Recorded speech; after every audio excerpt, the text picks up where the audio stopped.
Good morning, everyone, and welcome to At Home with Hayley. It's a beautiful Friday morning here in the UK. I know that we have people calling in from all over the world.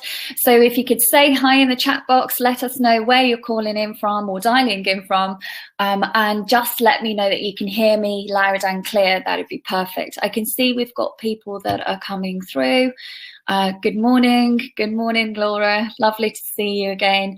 So can you guys hear me loud and clear? Say yes in the chat box, that'd be awesome. Perfect, that's great, fantastic. Right, so we've got Daniel from the Netherlands, we've got Laura from Australia, we've got Nilesh. Not sure, where are you from, Nilesh? I can't remember. So yeah, we've got loads of people coming through. Everybody can hear me loud and clear. So let's get started. So today we're doing things in reverse again.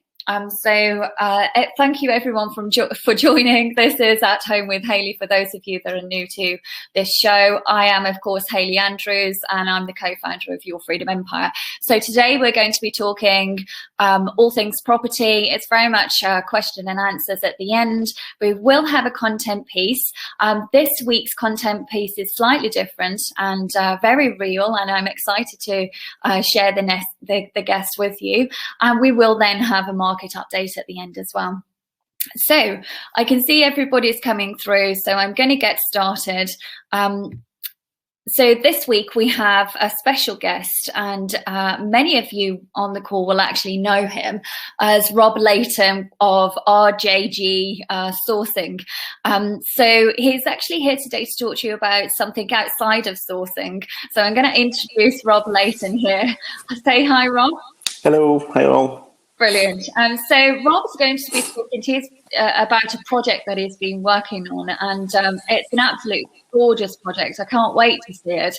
And we thought it'd be a good idea for him to share his project and journey so far with you, and for you guys to be able to ask questions around it. So Rob, I'm not going to steal your thunder, although I'd love to talk about this project because it is absolutely stunning and I'm super excited to hear all about it.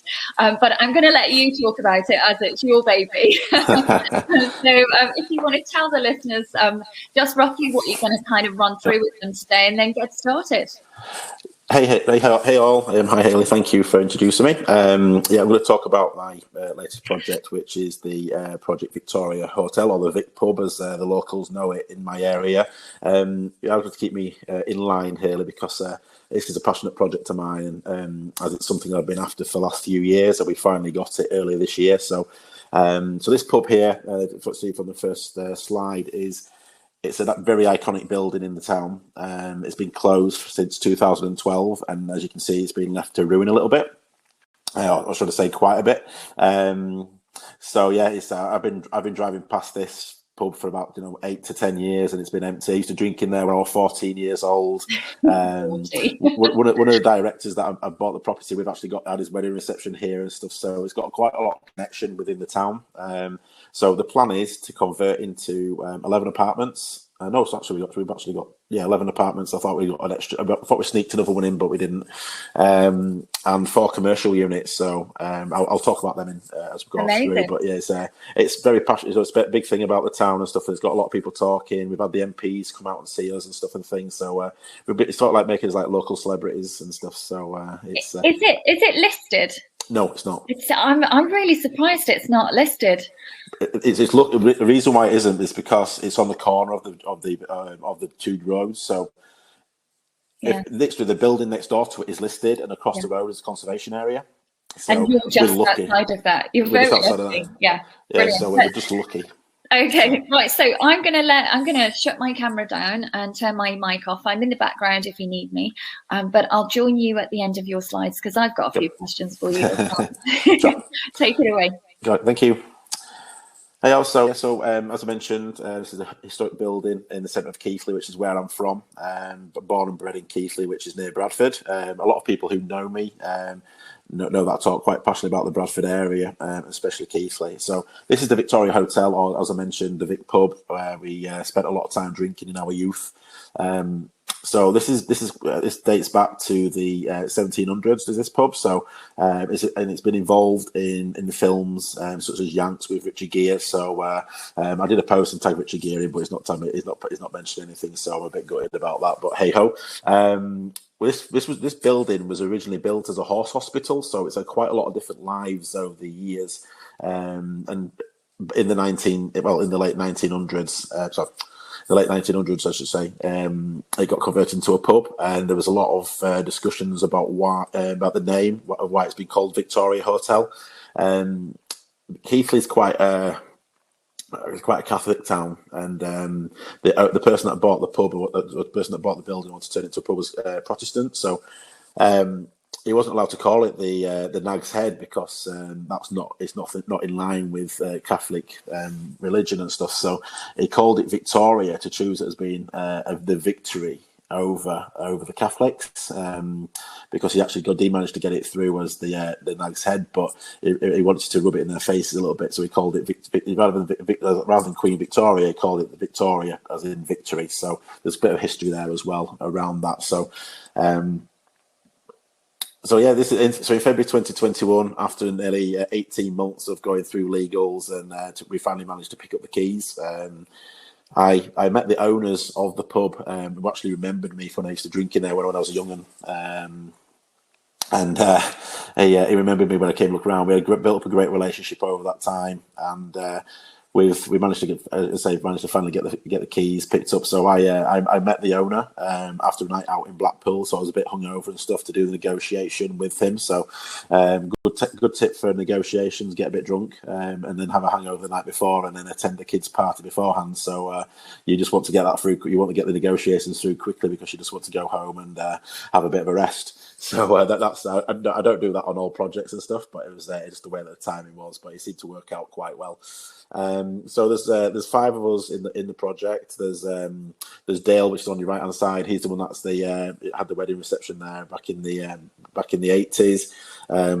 He's older than what he looks. And then there's me in the middle. And then there's Leslie Ellis, is someone that I coach in property. So she decided she wanted to do some, she's really into her old buildings and stuff and things. So we decided to do a joint venture on this. Then we've got in the orange hat, we've got James, who's our builder. He's my main builder. And then we've got John, who's Leslie's husband. So what's happening is that we managed to, we provided the building. And Leslie and Johnny, they're providing all the funds for the development of it. And then, because the funny thing is, we haven't actually bought the property yet. We've got it on a lease option. So rather than spending a lot of money on development finance, and also a bridging loan, which was going to cost around about £60,000 in interest over the two. We decided to just get some investor funds through Leslie and her husband, and then also then buy it out in 2 years' time once we finished all the works, which should take about 12 months. So just moving on, I'm going to talk a bit further. So we've been in just before I jump onto this, so let's go back to some of the figures and stuff. So we've got it on the lease option 2 years. We've actually found a lender who will lend on the back end of the property. So once the works are done. So that was one of my issues when I first thought about this property. Is we either need to buy it now, or how are we going to refinance it in future? Because a lot of lenders don't like that, but we've managed to find one who have already agreed to lend on the market value of the property, and also the rental income of the property, whichever's the lowest denomination between the two on there. So I'll walk through some proper figures towards the end, but I just wanted to say, as I mentioned, we come like a bit like celebrities in the area. So we've done a radio show of Leslie and I talking about the property with the local community radio. We're in the news quite regularly, so we've had the property, as I say, since February. We've been in the news at least once a month ever since. So just talking about different things. This development is bigger than actually just the property itself, because we're incorporating the development into the rest of the town. So we're trying to attract a lot more visitors to Keighley. Keighley's a great area. It's at the bottom of the Worth Valley Railway, which leads up to the Bronte country. So if you've ever heard of the Bronte sisters, so the Wuthering Heights, Jane Eyre, and so on. you'll heard of them. I mean, it attracts like 4 million visitors to a place called Haworth, which is part of Keighley. And so all the bed and breakfasts and Airbnbs and hotels and stuff are in Haworth. There's nothing in Keighley apart from a small, 40-room travel lodge. That's all there is in Keighley. They've got a population of 60,000, and it hasn't got anything there. So, but there's a lot of attractions. It's the gateway to the Yorkshire Dales. It's where the Tour de Yorkshire comes through. So there's a lot of things that do go on in the area. And plus, we decided that we wanted to make this building, because it's so iconic, for people to stay in Keighley rather than moving out to other areas such as Leeds, Bradford, Skipton, even up to Haworth and Oakworth, where The Railway Children was filmed, and they just refilmed the new film for that recently. That was back in April. So been doing they've done a refilm of that, so which is good. So I say been plenty of stuff going on in the news and stuff regarding to us. We're keeping everybody updated and stuff. I say we've met the MPs and stuff. So we jokingly agreed to get that Boris is going to come and open it, but I don't think that will happen somehow. But you never know. So some of the plans that we're just walking through. So for the first and second floors, we've got 11 apartments. They're a mixture of 1 and 2 bedroom apartments. And this is the quickest. My architect was really shocked when we put it through planning. We got it through in less than 30 days. And it did have some help with some councillors that I did speak to and stuff. And I've got a lot of people around the town that were backing the project because obviously it's an iconic building. So they're willing to get that through a lot quicker. So that fed in quite simply. We didn't put the offer in subject to planning, but it came through quick enough because obviously it took time. But we only took 30 days to start, from start to finish of the planning process, which was fantastic. So we have made a couple of amendments since starting the works. Once we've now taken it back to brick. So we're looking to put a couple of mezzanine levels in, so to make some of the 2 beds into a 3 bed or a 1 bed into a 2 bed, just to add a bit more quality in there. Because what we're planning to do is keep, you'll see as we go along, so keep some of the vaulted ceilings. So I thought we may as well make use of that height space and put extra, to help with heating and everything as well. So we can have radiators up there rather than a random radiator stuck up near the roof, so we don't lose too much heat. We're going to put some mezzanine levels in as well, which is fantastic at that as well. I think that'll look great for the building. So I'll have a quick drink. So we've got 4 commercial units, as I mentioned before. So we've got, if you look at the one in yellow, that's going to be a bar, got like a microbrewery, which is going to be rented out to one of my friends, and also a coach of the local rugby team. So he's got a couple of pubs around the town already and stuff. So he's looking to, again, as I mentioned, it's about keeping people in Keighley. It's bigger than just the building and stuff. It's about, because Keighley used to be really a thriving town back in the late 90s, early 90s. Now the rest of Bradford, it went downhill because there was no funding, and people just left it to go to rack and ruin really.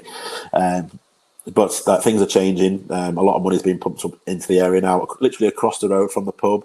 There's going to be a big £20 million development of a new retail park, which is fantastic, which will obviously boost up the price of and desirability of people wanting to come to Keighley and visit the pub and stuff, and hopefully stay in hotels and stuff and things. So the one in pink is going to be a beauty therapist. That's someone that's moving from another part of town into our building because they see it as such a prominent area. So, and then they're gonna have we can do massages, have your makeup done and things, nails and everything done as well. The one in blue is going to be an artisan bakery, which will also do do classes and teaching about the art of artisan bakery techniques and stuff, which will be fantastic as well. Again, that will attract people to come and stay like upstairs, or people stay upstairs, they can stay in the building and stuff and do extra stuff, which is fantastic. And the one in green is going to be a record shop, which is going to be off. This is the one that I'm most excited about because they do like live band. They have live bands on and stuff and things. They have record days. So vinyl's becoming pretty big again now. So that's what I'm really excited about and stuff. They're really, all 4 of them, I think, complement each other. So like next door, like to the green and blue ones, they're friends, so they can, she's already excited about having some, buns and bread and things like that and stuff to eat whilst there. And also they're going to be providing you know, like coffee and stuff, and like little cafes and stuff and things. So it's gonna be like a cafe stroke, like record shop where you can sit in and listen to the music, listen to records, as well as have people come in and play live music as well, which again complement the bar as well and stuff. So obviously they're all gonna be like interconnected to each other if they want to do that, which they've all said they do. So they're all gonna share like a communal area in the cellar and stuff and things, so they can all, like, you know, all share quite a lot of different things. So that's I think they all really complement each other. It's a fantastic, you know, who we've got in there. Literally, I didn't even advertise. People came to me asking, and within 2 weeks, I was getting the property. We'd already agreed to let all 4 out, and that's only because I was being a bit lazy and not answering some of the phone calls and getting back to people too quickly, because I thought it might be a bit too early to do. But it helped with gaining future finance for the property for when we refinance it, because if we got secured leases already and stuff, when we took it to our broker, he managed to get some people lenders interested in the property, which does help a lot. So just some of the, I don't know if you can see, there's some great old features in the property. So what we've managed to do, like I say, with the bottom, you'll see in the next few slides, so the bottom picture there, we've got some old windows which we've managed to fix up and you know, reuse again. So we as part of the planning conditions, we had to use the, you know, where we can, the existing windows rather than putting PVC in and stuff like that things. So I guess because it's an iconic building, I want to keep it in line, even though we're not in a conservation area or a listed building. But so we just agreed to it because, you know, we thought rather than putting PVC windows in, we thought the wooden windows with an extra pane in to make it double glazing would be, you know, make it a lot better. So we've got some, you know, see the old beams there. We've got this is the one of the old lifts. There used to be 3 lifts in the building. This one's from the kitchen, so delivering the food up and down. So you can see all the mechanism there, and also this one here. You can see the mechanism on the left on picture there as well. So with that, that's also got some structural issues around that area. So now we've taken all the plaster off and everything, and all the structure down. Well, not taking all the structure down, but we've taken quite a lot off the building. You can see that a lot of it is just like being held up on thin air, as my builder said, and the structural engineer said. It's quite weird about how the building's still standing. To be honest, I think it was just held with the lath and plaster. So. It was beautiful thing. So what we're doing is we're planning to take that out, and we've spoken to the guy that runs the bar, and he's going to make it quite an industrial, like microbrewery. So like quite nice old setting and stuff. So that'll look quite good in his bar and stuff. So which would be ideal for him. And we obviously want to reuse a lot of the property where we can. So doing the ripping out and stuff. So this has all been ripped out. So you can see like some of the vaulted ceilings. So we're planning to keep that the vaulted ceiling where we can, rather than putting a lower ceiling and stuff and things. So I think it looks a lot better now than it did when it first done. Unfortunately, this is like blocked out a lot of the area here, but it looks quite creepy and a bit dark and dingy, but I think it looks great as it is. You see, like there's a lot of dust was created, and there's a lot of mess from now, and it's a lot more than what we expected. Luckily, I bought myself a skip company. Well, we bought ourselves a skip company. Did me, Dale, and James. But before we bought, in the same time as we bought this, so literally in the first month we had about 50 skip loads of rubble to take away and rubbish. So that saved us a lot of money on the costs and stuff and things, because skips are quite expensive now, but we just did it at the lowest cost and stuff because it makes it easier for both. So our skip company making money, plus we're saving money on the refurb costs as well, because if we would use a proper skip company, someone else's skip company, they'd charge us probably double than what we have done. Some structural issues, obviously. We had to take out a lot of the floors. A lot of the floors were quite rotten. A lot of the beams were rotten and stuff, so we had to take quite a lot. So it's like when I first saw this hole on the left-hand side, it was like Home Alone, like, wow, what a hole. And then we've had to build up this little structure here because, again, as you can see, the connecting beams, the steels weren't connected. They just literally sat on top of 4 bricks. So we've had to build that up as a temporary solution, because that's this wall here on the right hand side is actually coming out, because it's open up, because that's part of the record shop and the bar. So that's open up to make it one big unit. So that's actually coming out for now. But so we'll have to put some new steels in. But we thought whilst we're doing other works to the upstairs and stuff, we need to make sure the downstairs is still safe in the short term. So we've just done that for now. So windows are stripped. As you can see, the old wooden window casings and stuff that they were like painted white. There were about 6-7 layers of paint on it. So we got one guy, Craig, who spent the last 3 months just literally stripping all the windows and taking them back to how they are, and then we're going to varnish them and then decide what we're going to do with them to bring them back to life again. So, but I think they look fantastic. So the new windows have gone in. This is on the top floor. So they've gone in now, which is great. And I don't know if you can see through the outside, through the scaffolding. They've, they're looking great. And a lot of people, when they walk past and sort of things, they think, "Wow, that's because it's watertight." Because before the windows had been pushed out, it was open to the elements and stuff. So it was, even though it's kept quite dry inside, it's a lot warmer in that building now just by putting the windows in. I think that's. So what we'll do is, before any questions and stuff, so I'll just give you some figures of the project so far. So we agreed to purchase on a lease option for £350,000 the building. We had it valued as is at £600,000 before even starting any works on it and stuff. So we could have just done nothing with it and sold it on. But we decided, because it's such an iconic building and stuff, we wanted to make.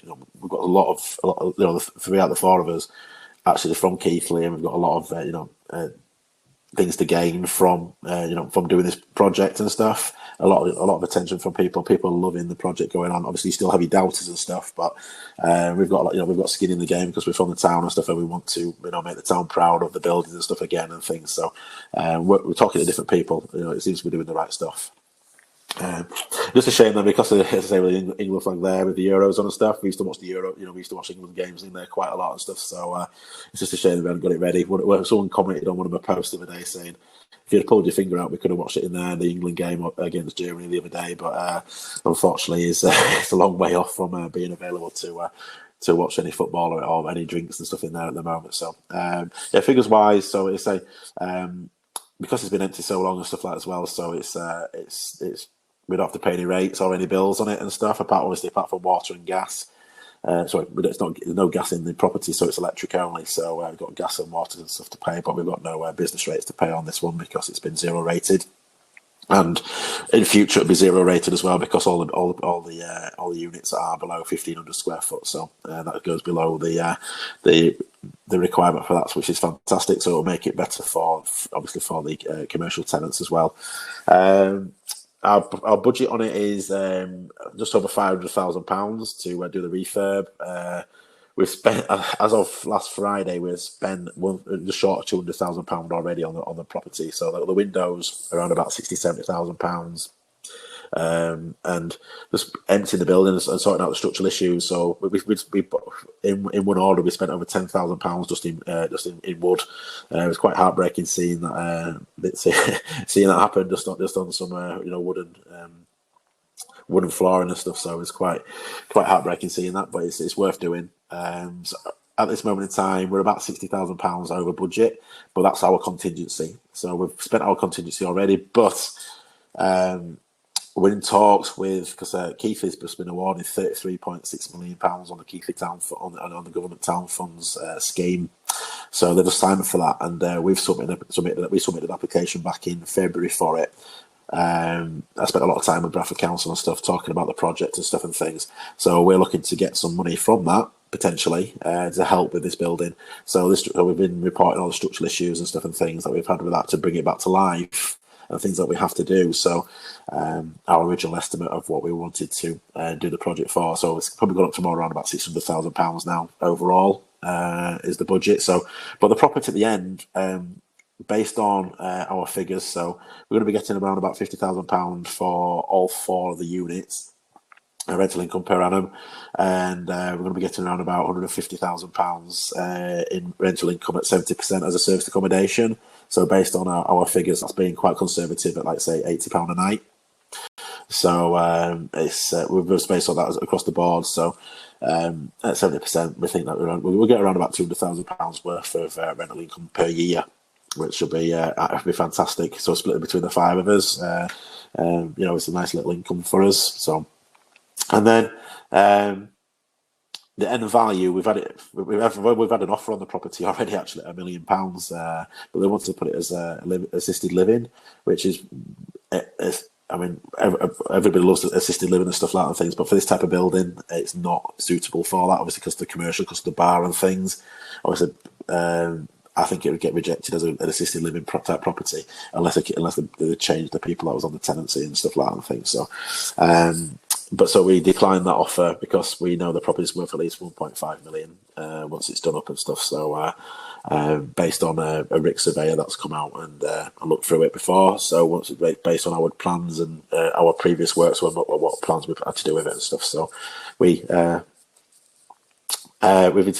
that, and we're going to see this property out because it's close to our heart for a lot of us and stuff and things, and looking forward to seeing what the end product of it is. And we don't want it to go into the wrong hands and stuff, so we want to make sure it's done right. Okay, that's where we are. Any questions? So I'll read the questions out to you. So there's quite a few questions around the structure, which would be nice for you to explain actually, because many people have heard of lease options but never actually seen one in action or understand what actually is involved. So the first question, great presentation by the way. It's a shame the pictures weren't bigger. I know, I was gutted about that. The features are unbelievable, and I absolutely love, I love that style of building. I cannot believe it's not listed. I mean, all of the buildings I've worked on similar to that have always been listed, at least grade 2, and some of them grade 2 star as well. So.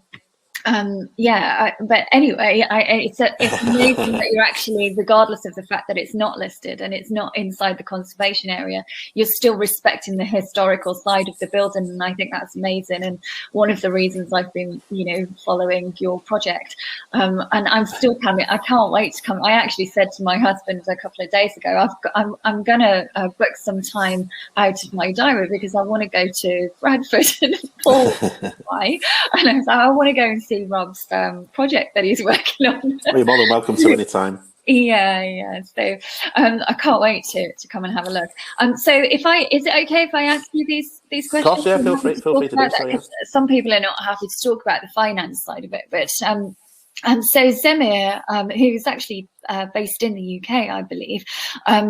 So she's put, how can you do any refurb before owning the property as a lease option property? How did you negotiate that with the owner? Well, we just said we either buy it now. Well, the actual figures were we either buy it now at £300,000 or we buy it in 2 years' time at £350,000. So we've saved ourselves, in the short term, quite a bit of money. And as I mentioned on the bridging loan, so I'd rather give it to someone that I know. I'd rather give the money that I know. Hopefully, I'm not shooting my foot with any lenders and stuff and things. Than a lender and stuff. So because we knew the owner quite well anyway, we said, look, why don't we give you the money rather than the bridging loan company? So we built into the contract saying that we will get planning and we can do all the works to it, and we can also assign it to somebody else if we wanted to sell it in future before we buy it. So at the end, so when we do the refinance, we're probably going to refinance it around about 1.2 to 1.5. So that'll pay off the owner of £350,000 and also cover our own money that we've invested in it. So we'll probably leave around, because of the overrun, we might leave around about £20,000-30,000 in the deal and stuff. That's if it gets valued at 1.2. If it gets valued at 1.5, which I believe it will. Well, I've just done a commercial valuation and I get it at around 1.5. Yeah. But look at worst case scenario, best case scenario. And exactly that, yeah. So, I mean, our figures are based on 1.2. So it's only recently that, the others don't really know that I've said around 1.5. They're still thinking around 1.2. So I've done my additional figures like yourself, based on what we've done with the commercial. And because originally, our original plan was to do it half and half. So half service accommodation, half normal lets, but we thought, well, there's no hotels in the area and stuff like that and things. So, are you seen that video that we've just done as well, Hayley, about the area of Keighley? So the overhead, the drone and stuff like that and things. So we're actually sort of like on the side of it, we're also setting up like a tourist, like a mini tourist board. So we've got a lot of the town built coming on this as well, where they're wanting to support us and we're wanting to support them to help each other out. Which I said, it's bigger than just a building. It's about helping transform Keighley overall, really. to make it more attractive for people to come. So we've done that video. A lot of people have bought into it and stuff, and we were you know, we want to attract more people to the town. So we sort of like setting up a mini tourist board, and so we're advertising all over the place and about what things to come to Keighley and stuff and things. Yeah. So. No, it's great, brilliant, and of course with the shopping centre that's been built opposite as well. That will supply a constant stream of workmen for you for a good couple of years. that would do, yeah. So during the week and stuff like that, and things, even on weekends and stuff for years, that will bring a lot, especially with being across the road as well. Yeah, ideal location for that. And, you know, as I say, we budgeted our income. We've only done it around at £80 a night, so it's. Some of them rooms will be like 150, 160. So that's we've been quite conservative on the figures as well. So just if it, as I always say when I'm doing sourcing and stuff, I always do the figures lower than what what they will be and stuff, because I know a lot of sourcing agents, they do it at the highest level just to try and sell that deal. I treat ours to do my own. I do whenever I do sourcing whether it's for myself, I always do it the lowest, because if it works then it's a bonus. Yeah, absolutely. Always under promise and over deliver is definitely the better way, I think, because there's nothing more disappointing than looking at a deal on a very high level, thinking that it looks like a great investment opportunity, and then after a bit of due diligence, finding out that actually it's not worth it at all. Exactly. So that's brilliant. So just to kind of close off Semal's question, did you have to put an option payment down? No. Or nothing at all? No, because we said that we give them an extra 50 grand on the back end. On the back end, whilst we're going through the legals and stuff, because the solicitors were being an absolute pain in the bum with it. I actually used the wrong solicitor. They said they specialised in lease options, but they didn't, and they sort of lied to me and stuff and things. Exactly. So, but luckily the seller's solicitor, it was with his brother. So he was like advising me to tell me what to tell our solicitor. But so look, a good job I've got that relationship with them. So we'd agreed it between ourselves, had it written out, and just gave it to our solicitor, who then charged us £2 grand just for doing nothing really. It was only when we escalated it to the partner, and then it started moving on and stuff and things. Because the reason why I say this is because they got a cash offer of £300,000, and they said, look, we've also got the relationship with you, and plus obviously I offered them an extra 50 grand on top. In 2 years' time, they stuck with me, so which was quite good. Yeah, that's great, brilliant, well done. It's all about a conversation, isn't it, at the end of the day? And some people are a little bit reluctant to have that conversation, and unless you ask. A lot of people, if they'd have found out there was a cash offer on the table, wouldn't have bothered, because they would have thought, well, why wouldn't you go for the cash offer? But exactly that, yeah. So it's like because I think it's about the relationship as well that we have with the owners, over that period of time whilst we're doing the initial due diligence on the property and stuff and things. And we're all friendly guys, friendly people and stuff and things. So people do quite like us. Whereas there's a lot of people around the town, some of the bigger boys were like, try to be quite bullish about stuff and things. And it's always 100%. And I always say this to all of our students as well, and not students, investors, that it's relationships is key, and always is key, and you should always treat everyone with respect. And I deal with bullish people like that all the time, and it's so tempting to just give them a taste of their own medicine, but actually that's not me, and that's not how I operate, and I genuinely respect people, and I think that's where it sets you apart. If people think that you have to be one way, and I've always said that you're a good, genuine guy, and I think a lot of your deals actually come out of your relationships, don't they? They do, yeah. It's like when I source deals around, most of the properties are direct to vendor. I know.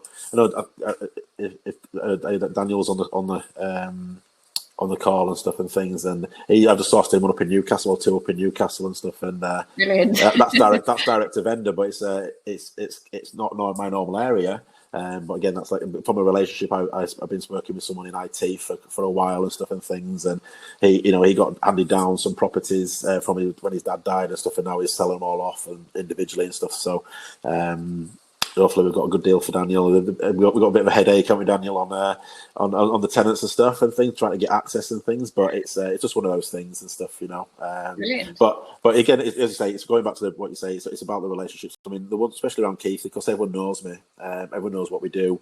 They come to me. I got a call last week about another commercial unit, which is a shop is a cafe, and it's got two flats above it.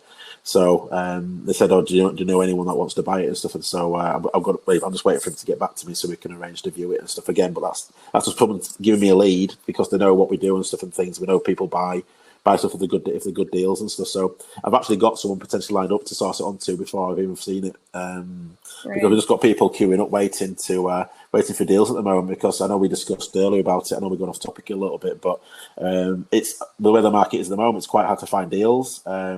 So when something comes along, what we're doing is we try to be proactive and say, look, we've got this property coming.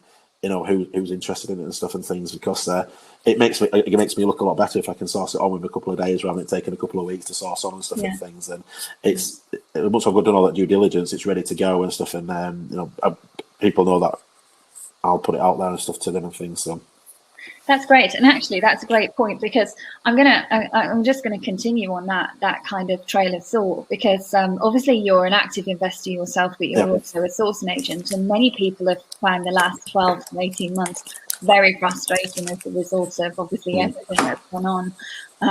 So have you seen any change locally within the last quarter, or are you seeing any change in terms of demand? Is it still as high as it was? Yeah, it's even more so. Even more so. Like, I'll just give an example. So this same person that's giving this lead, we sourced on 6 of his properties, and they got valued at 85 grand each. We were sourcing one at 75 grand each, so he was selling a portfolio of 6, and on the same street where he's selling one of them, which got valued at 85 last month. It's just got another one's gone on the market around the corner for 110,000. Literally, it's a couple of doors down. It's exactly the same house. So that'll give some good comparables once that sells, and that'll sell pretty quickly. I mean, even these ones that have been overpriced by quite a bit, they're selling so quick. I mean, I've just got my house on. I've got one of my houses, my first ever house on the market. I put it on the Monday.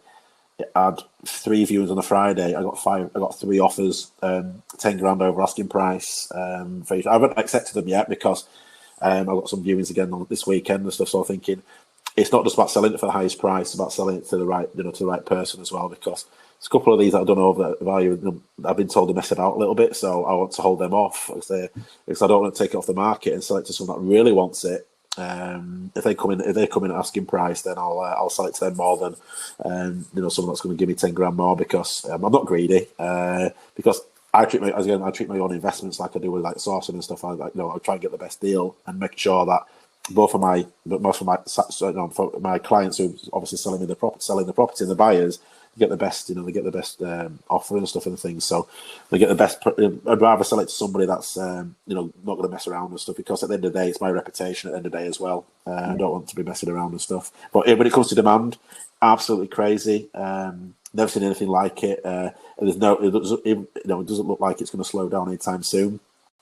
I'm working with 3 different solicitors at the moment, and one of them had 60 completions by the 30th. One of them had 80, and one of them had over 100. It's absolutely crazy at the moment. Things might slow down for a couple of weeks, but it'll still pick up again because people still want to complete before. The thing is, around the Bradford area, most of the properties are below 250 grand. Yeah, I was just going to say that. So although the first phase is kind of phased out now, we're in the second phase. It really doesn't affect, obviously, areas where property prices generally fall below that threshold. Exactly that, yeah. That's great. Brilliant. Well, it was really great to hear about your project. And actually, I'll probably take a few pictures in that when I come round. Feel free to do so, yeah. And so watch it on my social media. But you can follow Rob as well. He posts quite regularly about the project and other projects as well. So really, really interesting projects, and well done. The way you've structured it is fantastic. And I'm really excited to see it all kind of... Yeah, the stud walls are going up at the moment, so as we speak. So... I mean, I went on. When did I last go? It's been a bit hard because of homeschooling this week and stuff. So I think it was Monday I managed to sneak out, and the stud walls were about to go up, and builders are saying, like, the top floor's nearly done already and stuff. Well, what's needed doing? And so I'm thinking, geez, you don't mess about. Too slow for me on good. Yeah, that's brilliant, fantastic. If you need any help with the service accommodation side, you know where to look. Definitely, yes. Oh no, definitely. I will be picking some. I'll be picking your brains on that. Rob, I'm gonna jump onto my update, Yeah. so my market update. You can stick around if you want to, or you can leave. It wouldn't have any impact on the webinar at all. But I just want to say thank you ever so much. Absolute pleasure. Really great to hear about the project, and great to speak to you again. And thank you for having me. Hopefully see you soon. Yep, great. All right. Take care. Yep. Thank you all. Take care. Bye. So, guys and girls, I'm going to jump onto our market update. I'm going to switch my camera off because I always get a bit conscious about my camera being on when I'm going through these updates. But if you have any questions in the chat box or throughout the update, please do just pop them in the chat box and I will address your questions at the end as well. We have some exciting bits of information to present to you at the end also. So market update then. So it's no secret, and we've just been speaking about it as well, that the pandemic has triggered a lot of activity in the housing market. Buyers' demand has been the strongest since the end of the first lockdown last year, and has remained strong through the first and second quarter of this year. With households rethinking their home space, lives, location, and the government stimulus, such as stamp duty and other incentives, has created a house move frenzy. It's kind of the perfect storm, really. People with more time on their hands, more money, rethinking their space, rethinking their work situation. Can they work from home, etc., and really looking for different types of houses and for it to suit their lifestyle more. The government also introduced the 95% mortgages, so that's the mortgage guarantee, which means there's a wider range of home loans available for first-time buyers with small deposits, so more choice for first-timers. There is no better time really for first-time buyers, in my opinion, to jump on the housing ladder with additional cash saved due to the lockdown, lower deposits, wider lending availability, lower interest rates, and less competition on flats and smaller houses that predominantly suit the first-time buyers. It's very, very favourable for them and great for first-timers. So if we look at a few stats, so I know that you all love stats. So if we look at, I've actually taken data from Zoopla reports this month. So if we look at average house prices rose by 4.1% in the year up to April 2021 from 2.3% in April last year. Within this total, there are significant regional variations. So Wales saw the strongest growth at 6.3%, followed by York and the Humber at 5.4%, and the Northwest at 5.3%. At the other end of the scale, growth was the slowest in London, with house prices rising by 1.9% during the year to April, while Scotland and the Southwest had gains of 3.4% and 3.5% respectively. Buyers continue to outstrip supply of new homes listings coming onto the market, driving property values higher. It's the simple laws of supply and demand, and we've spoke about this many, many times for those of you that are regulars. When demand is high and supply is low, the price always goes up. That's why we're predominantly, not always the case, but predominantly when we buy when everyone else is selling and we fill our boots, and we tend to get a better price as a result. We sell when everyone else is buying, and we get a higher sale price as a result of the increased demand. So we pretty much do the opposite to what the mass or general are doing. So to continue then, growth is the strongest in areas where affordability remains good, with the northern regions continuing to see the biggest house price gains. So where are the hottest and coldest markets right now? So Wales, Yorkshire and North West are the hottest regional markets at present. It's taken 10 to 15 days in all three of these regions from the property being listed and securing a sale subject to contract. By contrast, inner London is the worst hit market, with homes taking longer to sell. Annual house price growth in inner London is also lagging behind at 0.3%, while four central London boroughs have actually registered price falls. London is a global real estate market, and inner London has been hit particularly hard by the global shutdown of international business and leisure travel due to the pandemic. Unfortunately, constraints also continue to act as a drag on the wider London market. Renters are returning to London, so I had this conversation the other day, but renters are returning to London and looking for fixed-term tenancies and locking in cheaper rents as a result, because some parts of London are showing better affordability ratios, seen in the last decade anyway. Lower than normal rents has encouraged many renters to return to London. As demand grows, price rents will rise. It goes hand in hand, again, supply and demand. London will always recover. So I just say, watch this space.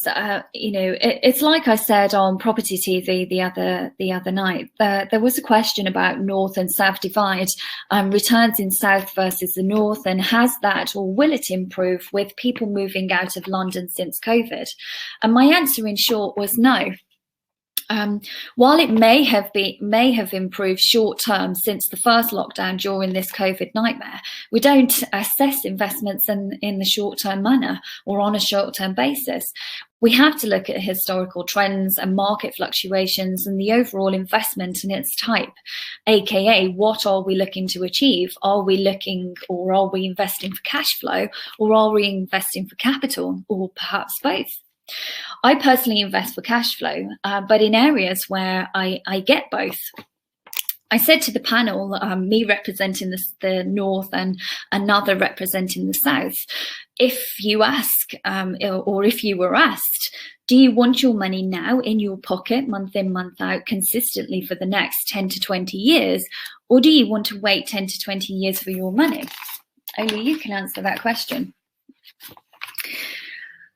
Property, unless you've got it really wrong, and that's the location or the purchase price, etc., will always go up in value. History and historical data tells us that.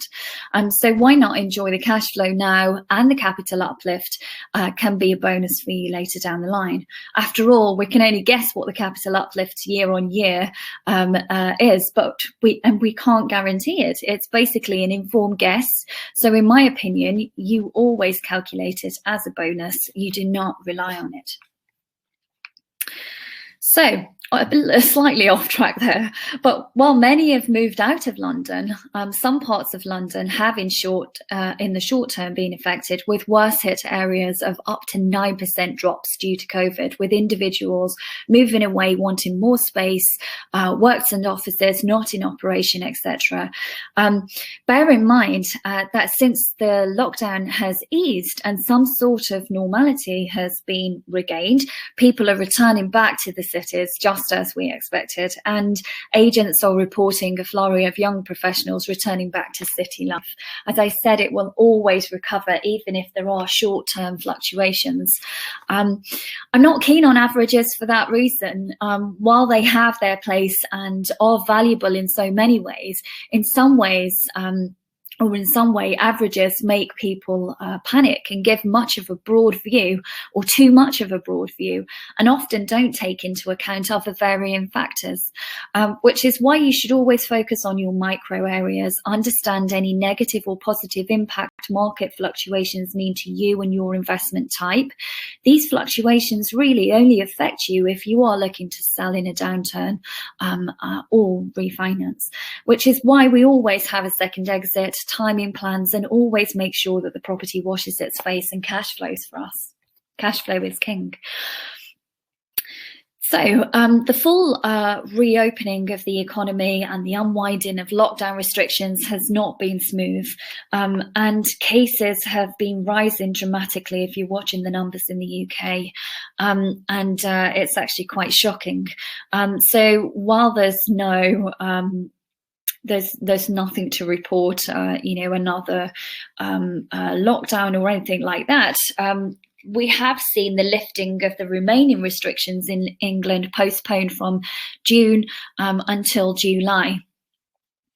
We don't expect this to dampen the overall momentum in the housing market this year, though we suspect supply constraints will continue to underpin house prices for the short term, and I predict a cooling towards the last quarter of this year, and arguably we could say that there are signs that this has already started, not in every area, but in some areas, and this is why it's important for you to actually focus on your micro area. So while right now we are still in the busiest market in a decade, seeing such high demands, record transactions and value percentage uplifts, I don't think we are heading back to the days of 10% per annum price inflation. I do think there will be a correction in the housing market in the not so distant future, and that's a correction, not a crash. So my theory around this is really, or why I think this will happen is, with wider inflation gradually rising, the Bank of England will have to eventually raise interest rates. And with inflation outstripping wage rises, currently people will in turn find themselves with less money in their pockets. And this will have a knock-on effect on their spending behavior and overall affordability. So we can't just keep printing money. Britain's borrowing is around 600 billion. Britain has not seen this scale of debt to GDP levels since 1985. And this will have an impact on households for many years to come. So lastly, to finish off, things you need to be aware of if you have tenants. So if you're already a landlord or you're just about becoming a landlord and you're kind of in that process, just a few points for you to kind of make note of. So eviction bans ended the 31st of May 2021. You can now go for eviction, although landlords will have to continue to give tenants additional notice before they can evict them. You can start eviction proceedings against your tenant by issuing either a Section 21 or a Section 8 notice. Secondly, landlords need to give longer notice periods to their tenants. Notice periods have been reduced to 4 months from 6 months, and in more serious cases, less than 4 months notice can be given. Notice periods will then return to normal from the 1st of October, subject to public health advice and progression, or the progress with the roadmap of the lockdown, really. Pre-COVID was 2 weeks notice on a Section 8 and 2 months notice on a Section 21.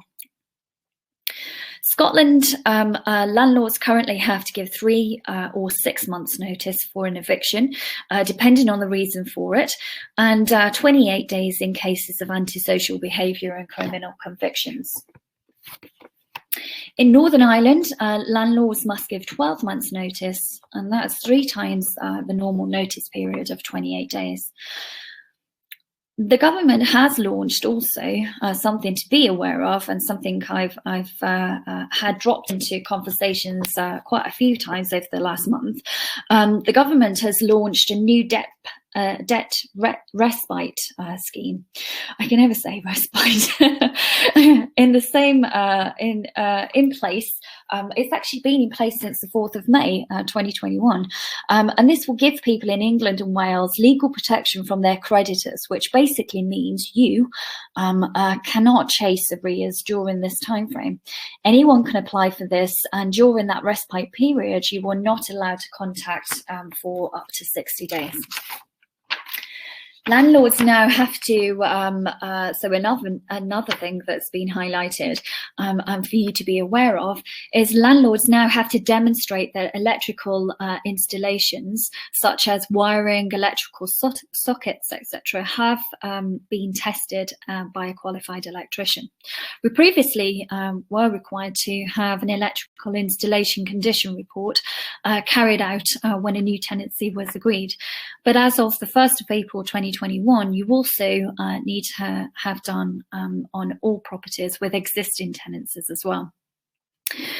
Allowing your tenants to have pets is very much a conversation at this, and I've been asked this question many times. I was actually asked this question on Property TV, on Property Question Time recently, which is on Sky channel 191.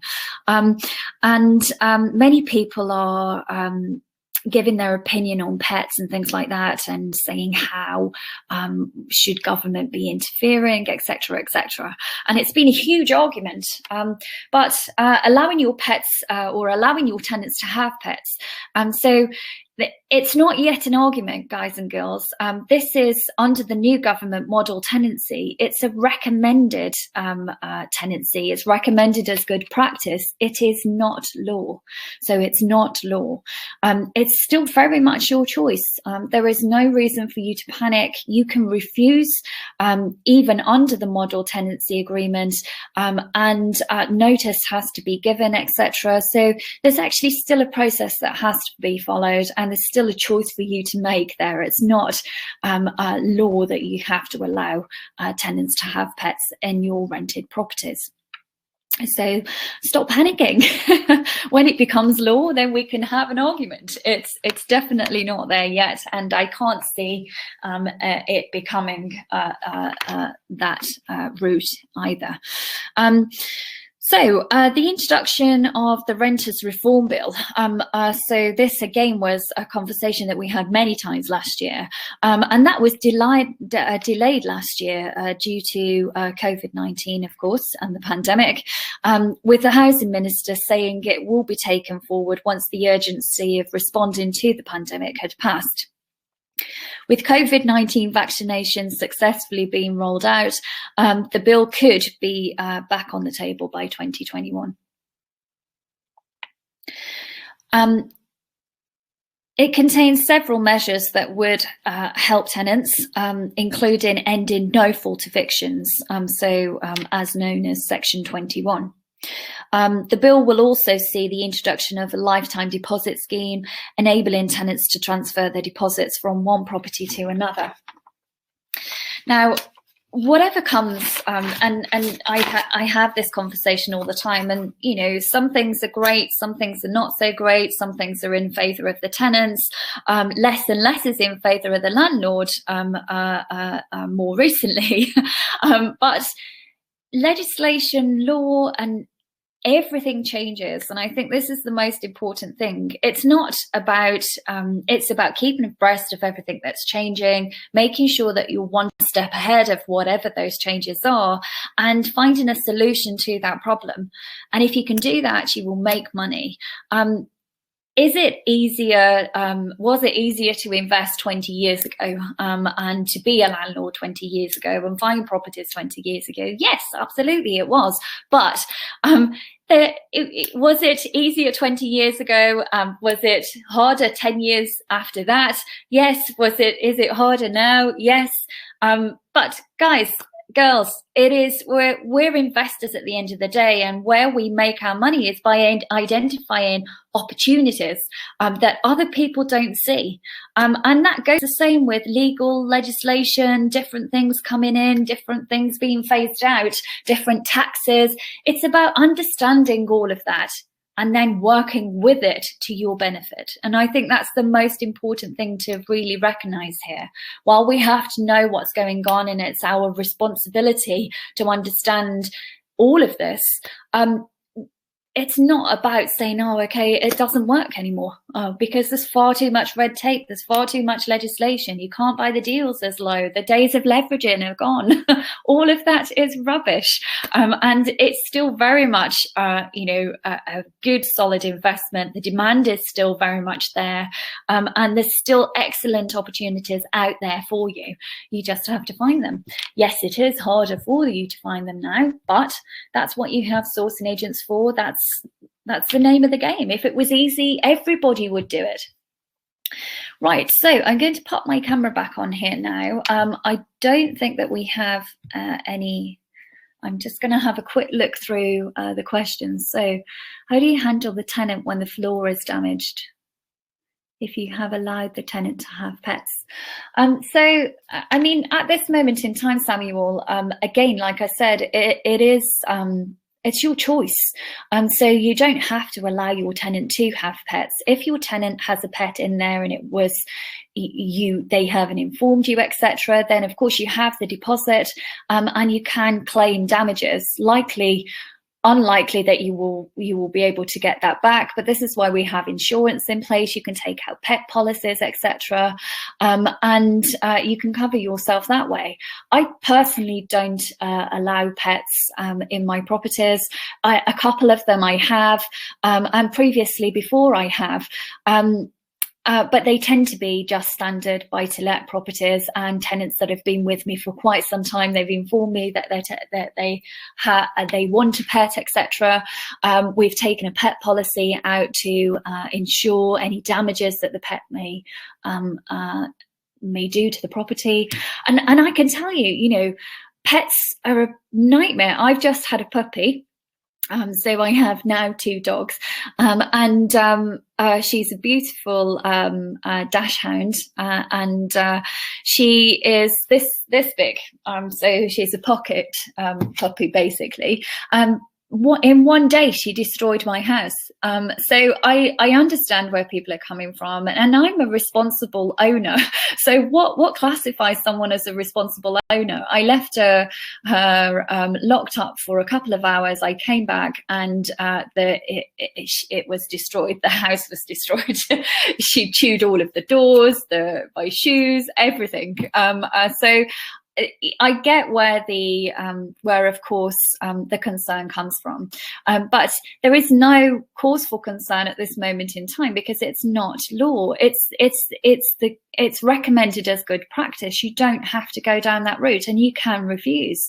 And there's many reasons that you can refuse as well. So even if you do use that model tenancy agreement, and you follow the notice periods, etc., written consent, all things like that, the tenant is responsible for any damages legally that the pets may cause. So it depends. It's all down to you. I mean, one of the positive things really is, I think it's something like 78% of the UK population has pets. So if you are not wanting to target, we're very much an animal nation. We love our pets. They're very much our family. I've got Laura saying Maisie's adorable in the background. She is adorable, but yes, she's cost me a fortune to correct all of my doors, etc. Or will do when I get it done. I'm going to wait for the teething stages to go over yet. So Samuel's asking again, what would be considered as wear and tear for pets? So I mean, at the end of the day, Samuel, even if there's a pet in the property and it's well taken care of, it's a responsible owner, the pet is well behaved and looked after properly, it has its regular vaccinations and treatments, worming, fleas, etc. Straight away, you will always have to have the carpets cleaned. You will always, if it's a cat, they tend to do more damage, I think, because they tend to scratch the walls and things like that. So wear and tear for a pet, I mean, there isn't really wear and tear for a pet. Any pet that has been in the property, you would have to have professionally cleaned at the very least, because any new tenant coming in may be allergic to pets and things like that. And so there is no real wear and tear, in my opinion. And I think this is why most people will actually just just state, I don't want pets in my property. I don't know whether that's good or bad. I'm kind of changing my view a little bit more, although currently I still don't take pets in my property unless someone has, like I said, been with me for quite some time. The property is suitable for that pet, and they're not left in the house all day. They're working from home or something like that, or perhaps not working at all. A stay-at-home mom. In those scenarios, I don't really see an issue, and tenants, or some of the tenants that I've had with pets, do tend to stay longer, and that's very much the pattern that we see. So, but overall, I don't advertise that we allow pets. So that's still very much my model. We're having a look at that currently. How will it affect us moving forward? And if we're not accepting pets, and how will that affect demand? Of which, we're assessing the situation at this moment in time, but I currently still advertise or don't take pets. But on general wear and tear, we said at the very least you'd have to have the carpets cleaned. You're likely to do that anyway. So, it would be general wear and tear of the property. If the tenant has a pet and they've kept the property immaculate, but the carpets need cleaning, you can't really class that as wear and tear for the pet. That's wear and tear of someone living in the property, and that's general wear and tear. And as a landlord, we would expect the property to be repainted at the end of tenancy, and we would expect either the carpets to be replaced or at the very least cleaned. So it's about obviously looking at both sides of the fence and taking an informed decision on where do you want to move with it. That again, like I said, we do that at the end of each tenancy anyway. So if there was no damage from a pet, and we just wanted to take money out of the deposit or charge the tenant for cleaning the carpets, you wouldn't really have an argument for that, Samuel, because at the end of the day, you would be expected to do that at the end of the tenancy anyway, and we most certainly do. So I don't think there's any more questions coming through. The pets one has been a huge argument, and loads of people have really spitting their dummies out of their mouth with this one. And like I said, I get it. Pets, regardless of whether you have responsible owners or not, and I consider myself as a responsible owner, can still be an issue and cause damage to the property, as long as you as the landlord are protected either by insurance or via that legal document which will allow you to recover any damage from the tenant legally. Then you're as covered as you possibly can be. So you have to move forward with it, and just there's no right or wrong way. Do what you feel best for your investment portfolio. So we don't have any more questions coming through. I'm going to quickly run off with you just the events that we have coming up. So this one is actually our Freedom Blueprint webinar. So it's free for you to register. We talk about all different strategies on there. Lease options is on there as well. Rent to rent, serviced accommodation, commercial to residential, HMOs, etc. And so we give a very good overview of each individual strategy, what to look for, and it's a 2-hour webinar. You can actually sign up to that through our website or through the link on the screen now. Our website is yourfreedomempire.co.uk.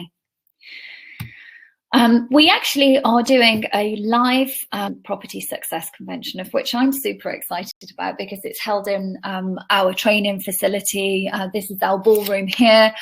We'll be holding a 2-day property success convention where we will be talking to you about all things property, all different strategies, different structures, looking at property investment on structure, asset protection, finance, structure in a deal, negotiation, all things property. So whether you've attended before, whether you attend virtually, or whether you attend live. So for those of you that are not in the UK, you can still attend virtually, but we will be having a live classroom as well.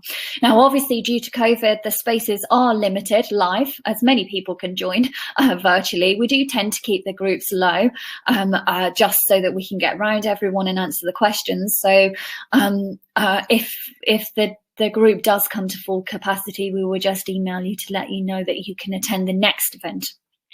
So it is first come, first serve. And if you want to join our success convention and attend either live or virtually, if you pop along to our website, you will be able to do that through our website and all through the education hub option, or you can actually go through on the link on screen now. And then, of course, we've actually been running a campaign. So we have our rent-to-rent cash flow and serviced accommodation live in person as well, of which I'm really, really excited about, because it's been almost 2 years before we've been able to actually hold this live. So since our last event. So we've been doing these online. We, of course, have the on-demand rent-to-rent and serviced accommodation separate courses, but we're actually running this event. It's a 2-day event. It is live. It is limited. We've had loads of interest on this. So if you want to get registered, you can do that again through our website, and you will be able to if I believe it's actually you can actually go straight through to the event on the website.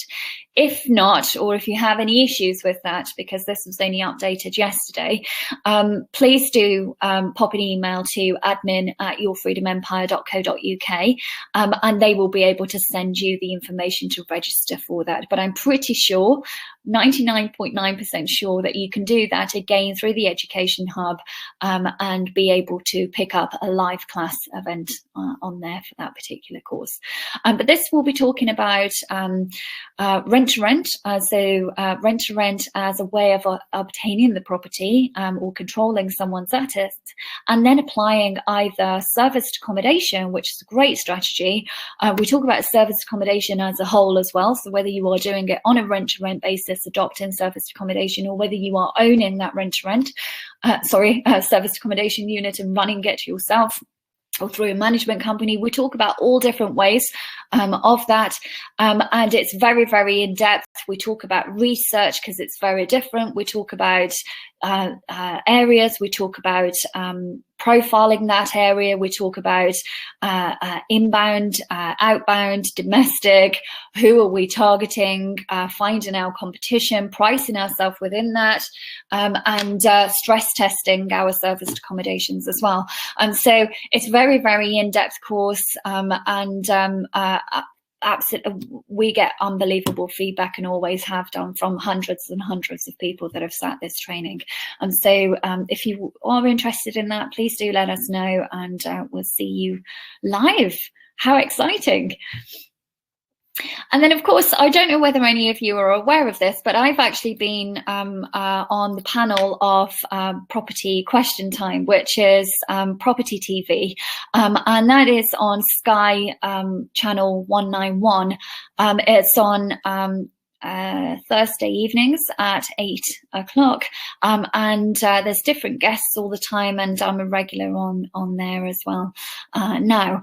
So all of the episodes are actually on the podcast, but they're also on our YouTube channel, or you can watch it live as it is broadcasted. But very, very great, very, very informative show. Loads of really great questions, great audience, and great experts on the panels as well. So lots of interest in different people. If you're interested, pop along and you'll be able to watch that.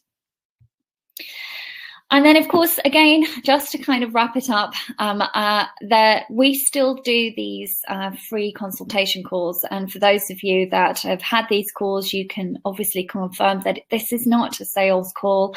We don't look at any upsells. There's no 20% drop on courses on the day or anything like that. It's very much a call, a consultation call. We do offer 30 minutes free, it's just to discuss, a situation that you're going through, a deal that you're doing.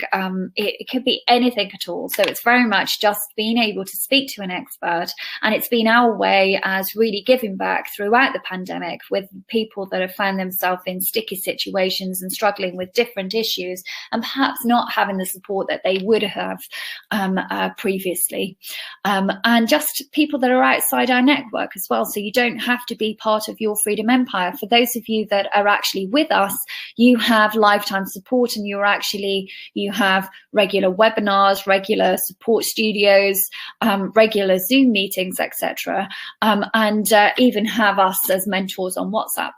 So for those of you perhaps not really useful for you, but for those people that actually dial in and listen on the webinars and watch us again on YouTube, you still have the option to go through and actually have this 30 minutes, and it's valuable for you because it is free.